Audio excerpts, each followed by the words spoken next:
In today's lesson, I want to help you take your writing to the next level. I'm going to teach you 10 powerful transition words you can use to express contrast, opposites, similarities, and options. Are transitions important?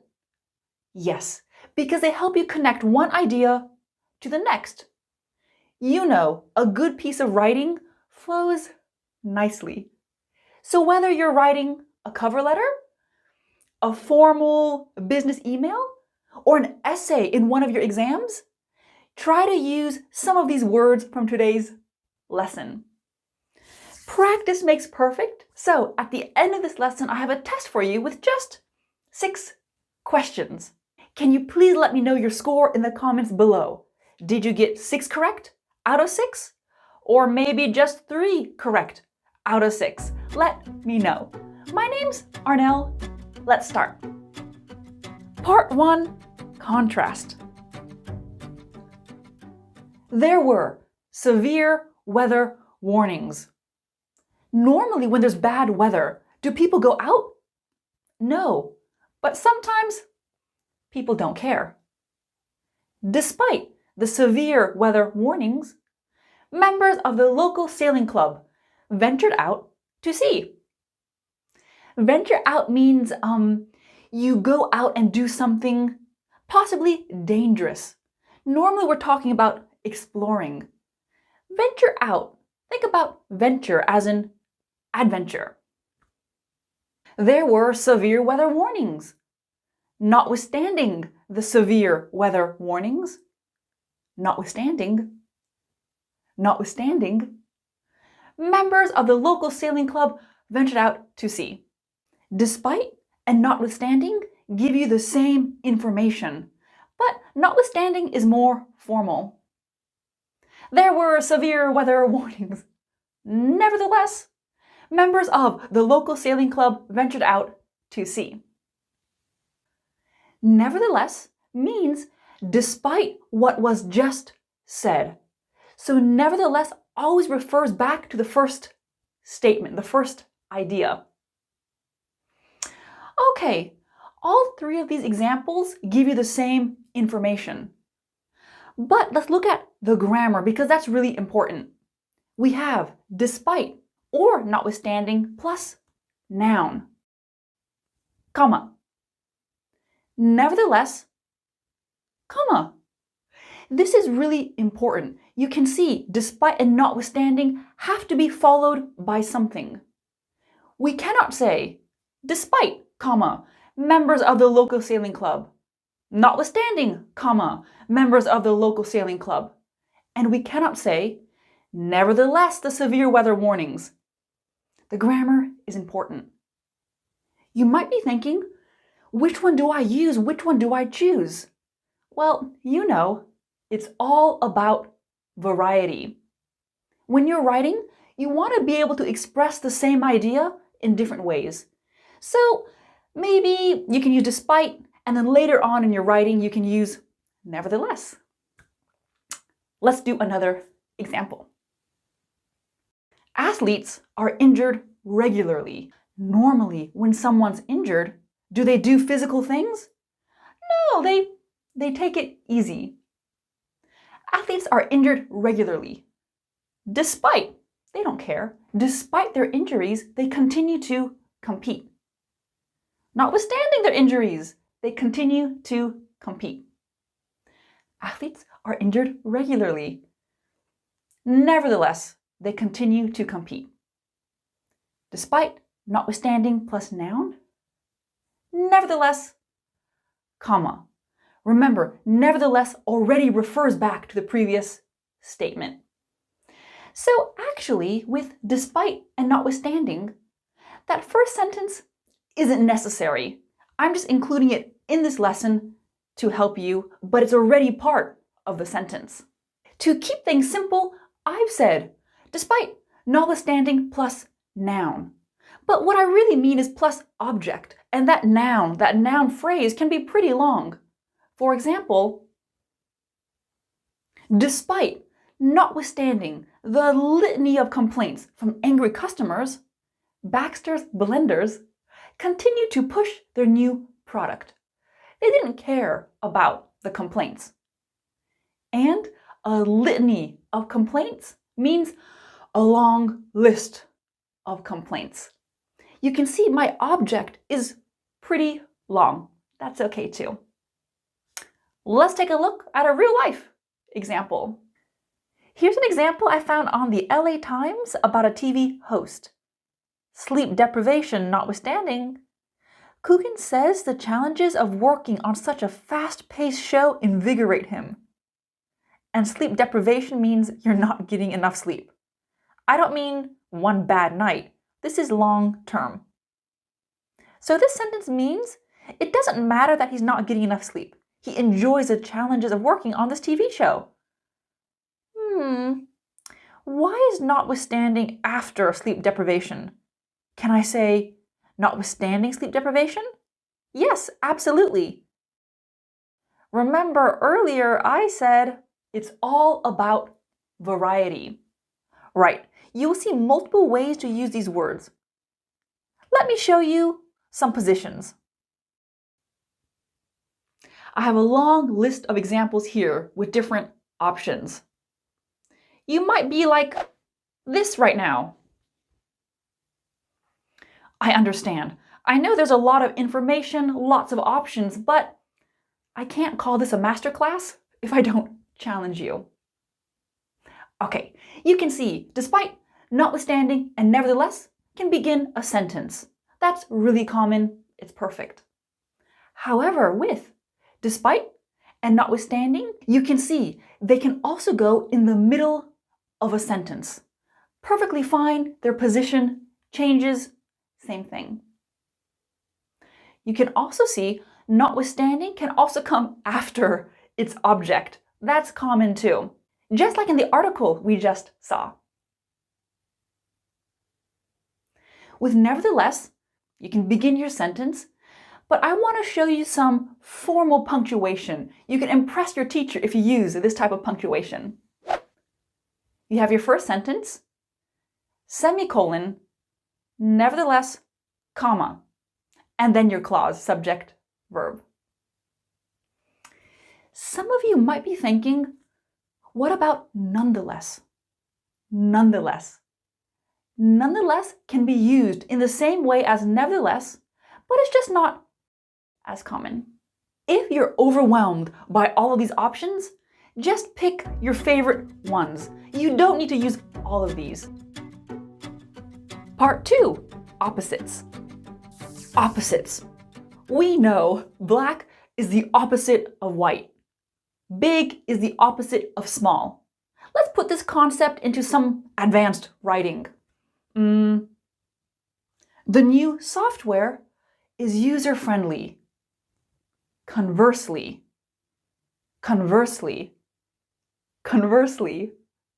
the old program was complex and difficult to navigate.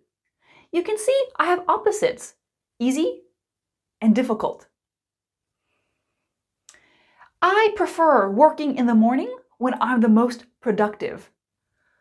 Conversely, my husband finds the evening to be his most efficient time. Again, we have opposites. I'm an early bird, my husband isn't. Throughout this lesson, take a look at the punctuation. Punctuation matters. Here's an article from earth.com. Urban wildlife, such as deer and raccoons, show a tendency to adapt to human activities, feeding on accessible resources during the quieter nighttime hours. Conversely, animals in less urbanized areas exhibit more caution towards human encounters. So, what this little passage is saying is that urban animals are more comfortable around humans, and the opposite is true of animals in the wild. Part 3. Similarities. Similarities. Now, I don't want the opposite. I want something similar. Like black is the opposite of white, but black is similar to gray. Let's put that in a sentence, that idea. Gymnasts must possess a mix of flexibility, strength, and endurance. Similarly, ballet dancers must possess the same skills, but execute their movements with grace. Are gymnasts and ballet dancers the same thing? No, but they're similar.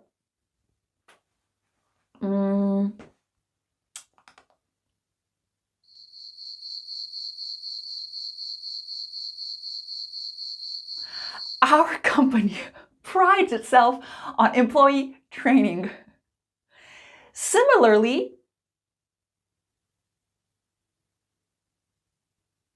we prioritize professional development for all members of staff. Okay, it took me a while to remember that line, but it's on the screen, so just read it later. Here's an article discussing bottled water and tap water. You know bottled water is in a bottle, and tap water comes from a sink. Bottled water should be stored in a clean and cool environment, away from direct sunlight and potential chemical contaminants. Similarly, for tap water, it is essential to maintain pipework, storage tanks, and distribution networks properly. Part 4. Options. Let's give options. Sometimes we need another option. Garden Station offers home delivery. Alternatively, shoppers can pick up their purchases in person. Alternatively. Think about alternatively as a big, powerful or. The hotel offers a complimentary breakfast each morning.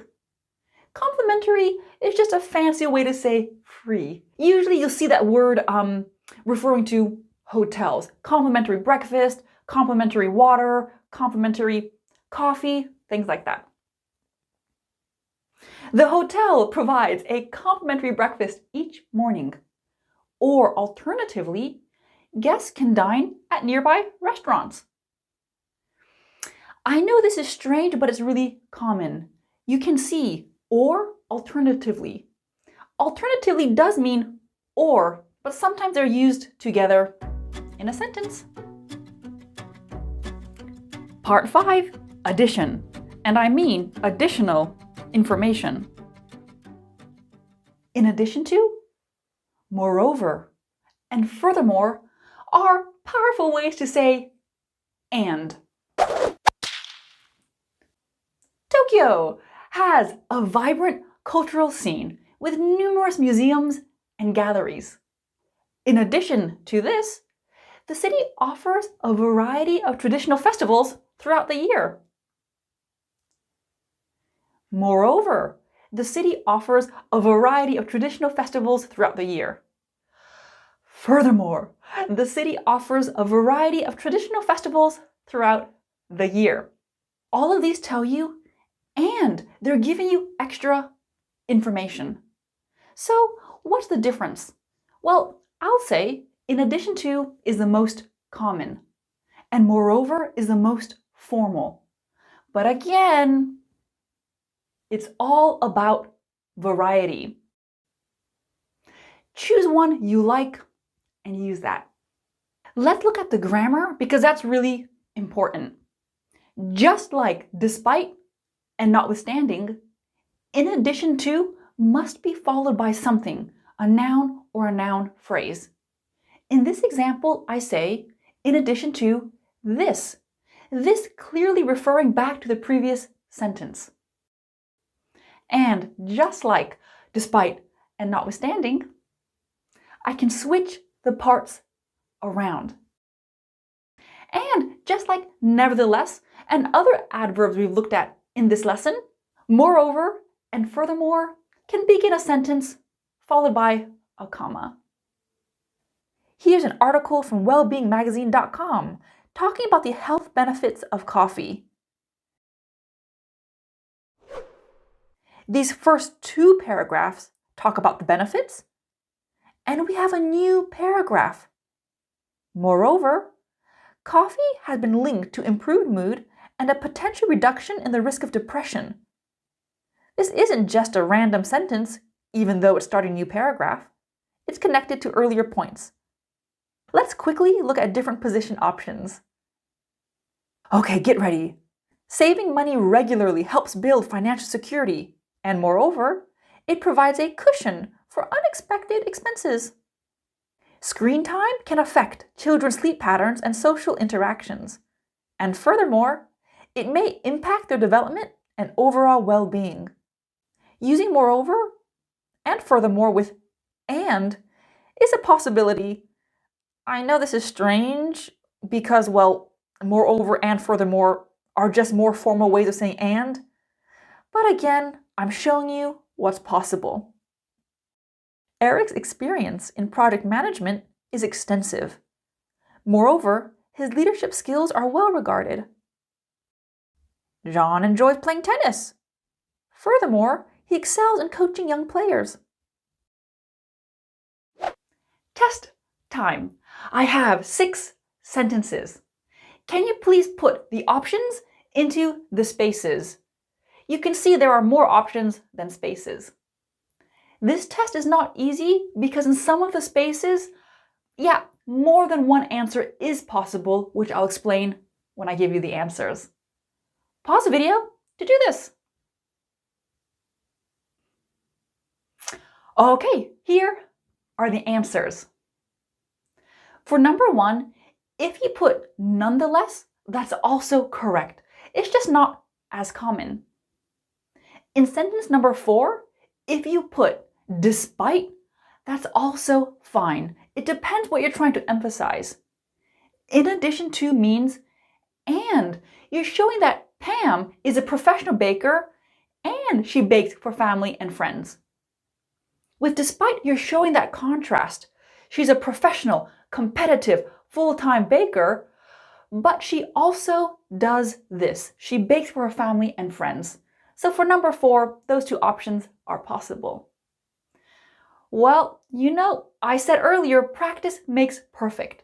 Try to write me a few example sentences in the comments below. And if you're thinking, why should I do that? No one's going to correct me. Well, you need to start thinking in English. That's step 1. So even if your sentence isn't correct, it's fine. Nobody knows who you are. It's perfect. You can't be embarrassed. So leave me your comments, leave me your score, and thank you so much for watching this video. I'll see you next time. Bye!